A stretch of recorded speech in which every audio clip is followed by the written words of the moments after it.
அந்த கேங்கில் நம்ம சேரணும்னா இந்த டெஸ்ட்டை பாஸ் பண்ணி ஆகணும்ல. வேறு வழியே இல்லை. டீனா சொல்கிறது கேட்கலனா நம்ம வாழ்க்கை இப்படியே போயிடும். நம்ம ஏன் டீனா பேச கேட்கணும்? இல்லை, நம்ம ஏன் டீனா பேச கேட்கணும்? அப்போ நம்ம என்ன பண்ணுறது? அவனை போட்டு தள்ளிடலாம். ஏய், இது ஒன்றும் சினிமா இல்லை. நம்ம அவனை தொடுத்துக்குள்ளோ அவன் நம்மளை போட்டுருவான். இவ்வளோ பயப்படுறேன்னா நீயும் போய் போடுறா. நானா? உனக்கு தீனாவை போகிற அளவுக்கு தைரியம் இருக்கு தானே? இவெல்லாம் ஒரு ஆளா? நீ அவனை போய் போடு. ஆமாம், போய் செய். அத்தான் உங்கள் அண்ணன் பின்னாடி இருக்கால. அவன் தீனாவோட ரைட் ஹேண்ட் தானே. அதுக்கு நீ செஞ்சா உங்கள் அண்ணன் உன்னை ஜெயிலுக்கு போக விட மாட்டால.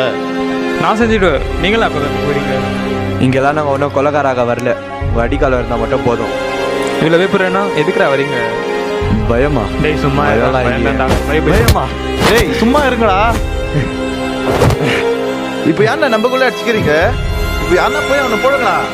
டேய் நானே போட்டிருப்பேன்டா அவனு. ஆனால் டாஸ்க் என்ன தெரியுமா? அதை செய்யனாலே அவன் சோக் பண்ணி சாவடிக்கிறது.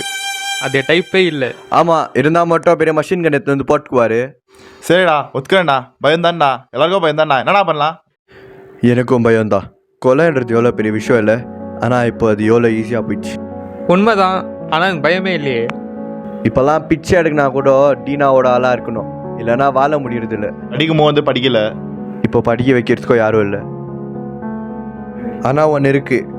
அவனை போட்டால் மட்டும் நம்மளுக்கு ஒன்று கிடைக்கும் பேர்.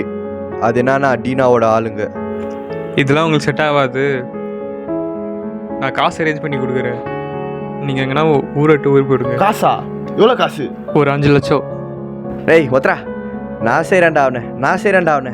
உங்களெல்லாம் நம்பி நிற்க முடியாது.